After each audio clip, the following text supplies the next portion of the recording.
vlog! My name is Mary, your coffee lover and real estate marketer. Today, nandito tayo sa bagong Starbucks Evo City dito sa Kawit, Cavite. Alam nyo ba na itong branch na ito ang ikalawang Starbucks sa Kawit at ang 24th branch sa buong Cavite? Amazing, di ba? Tignan nyo to, sa harap mismo ng Starbucks may Jerry's Grill, perfect for family gatherings. At sa tabi naman, nandito ang Army Navy para sa mga burger at burrito lovers. Ang saya, di ba? Alam niyo ba na bagong tayo lang rin ang mga establishments na ito? Ibig sabihin, nagiging hotspot talaga ang area na ito sa Kawit. Kaya tara, pasok tayo at itutur ko kayo habang pag-uusapan natin kung bakit magandang mag-invest dito sa Cavite. Wow! Look at this place! Ang cozy ng vibes, perfect for work and relaxation. Did you know na itong Starbucks Evo City ay located 8 to 10 minutes lang mula sa Lancaster, New City?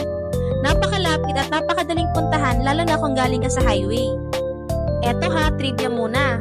Ang Evo City kung nasan tayo ngayon ay isa sa mga flagship township developments sa Cavite. At dahil sa mga gantong development, nagiging prime real estate hub ang Cavite. Ang sarap ng kape, pero alam nyo, isa sa mga dahilan kung bakit ako nandito ay para ipakita na ang Cavite ay hindi lang para sa coffee lovers tulad natin, kundi para rin sa mga nag-iisip mag-invest ng real estate property. Bakit? Ito ang ilan sa mga rason. Number 1, accessibility. Laging connected ng Cavite, napakalapit natin sa Metro Manila through major highways like Calax at Cavitex. Number 2, progressive growth. Katulad nitong Starbucks Evo City, marami na ring major establishments ang nagsusulputan dito. Schools, malls, offices at iba pa. Number 3, family-friendly communities. Ang Cavite ay mayroong mga exclusive subdivision tulad ng Lancaster New City at Minami Residences na perfect for starting or growing families. Ang ganda ng customer service dito. Alam nyo, ang ganitong mga premium experiences sa Cavite ay hindi lang sa coffee shops. Even sa mga real estate developments, customer satisfaction is a priority. Ang isa pang gusto ko sa Cavite ay ang balance ng urban at suburban living. Katulad nitong Evo City, you can enjoy modern amenities habang surrounded ka pa rin ng green spaces.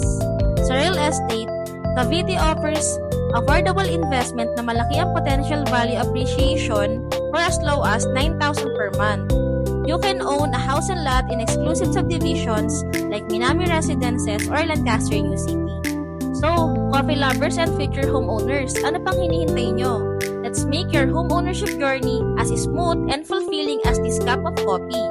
Kung gusto nyo ng details about real estate investment dito sa Cavite, message me on WhatsApp or Viber. I'll guide you every step of the way. Cheers to coffee and smart investments.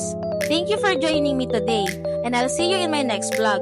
Don't forget to like, share, and subscribe.